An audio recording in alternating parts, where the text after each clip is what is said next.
Welcome, everyone. Thank you for joining me today. We are going to be discussing the key differences of working on an AAC device versus with an AAC device. We are going to discuss why it's important, provide examples, and share best practices. Let's get started. So first, we're going to get started with working on an AAC device. It involves using the device to perform specific tasks or activities focused on device management and vocabulary acquisition. For example, during a language art lesson, the teacher assigns a vocabulary drill where students must find and label pictures of various items using their AAC devices.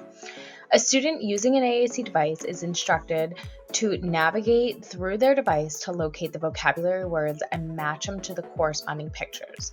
The focus of this activity is on the student's ability to use the device to identify and categorize words correctly, enhancing their technical skills and familiarity with the device's vocabulary layout. Working with an AAC device involves using the device as a tool for communication and interaction. For example, in a social studies lesson, the class is discussing differences, cultures, and their traditions. A student who uses an AAC device participates in a group discussion. They use the device to contribute their thoughts by forming sentences, asking questions, and responding to the classmates. The AAC device serves as their voice, allowing them to actively engage in the conversation and share their ideas with others. The focus here is on communication and interaction, using the AAC device as a tool to facilitate meaningful dialogue. It is so important to understand the key differences between working on and with an AAC device. Working on the device is more about the technical tasks and vocabulary learning, while working with the device is about communication and interaction. Both aspects are crucial for effective AAC use and should be balanced to ensure the user can both manage the device and communicate effectively. Both aspects are so important. We need to ensure the device is functional and up to date, which is critical for effective communication. At the same time, empowering the user to communicate effectively enhances their independence and participation.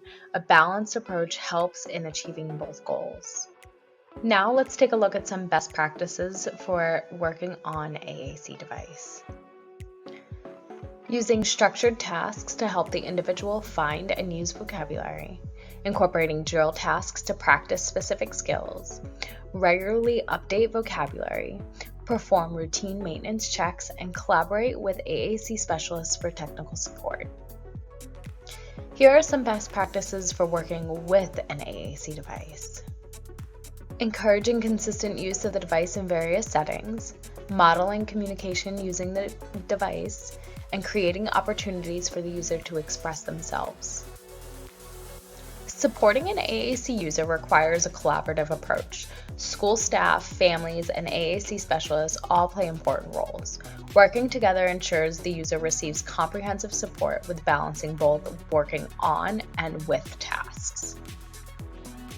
Now let's go through a couple of scenarios to test our understanding of working on versus with an AAC device. So, during a language arts lesson, the teacher assigns a vocabulary drill where students must find and label pictures of various animals using their AAC device. So let's think about this. Is this working on or with an AAC device? Let's get into some more detail. Jamie, a student using an AAC device, is instructed to navigate her device to locate the vocabulary words and match them to corresponding pictures. The focus of this activity is on her ability to use the device to identify and categorize words correctly, enhancing their technical skills and familiarity with the device's vocabulary layout. Therefore, this is working on an AAC device. Let's do one more.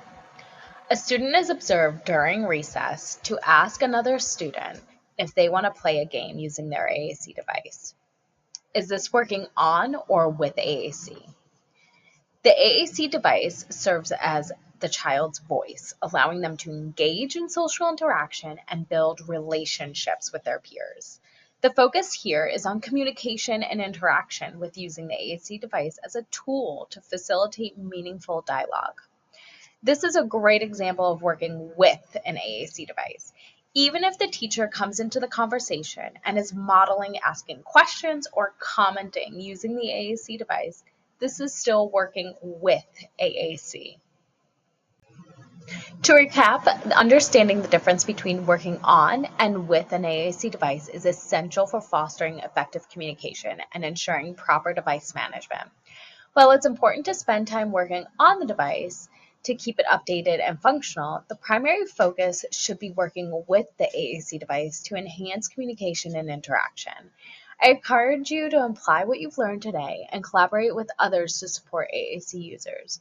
Thank you for participating. Please don't hesitate to reach out to us if you have any questions. Bye.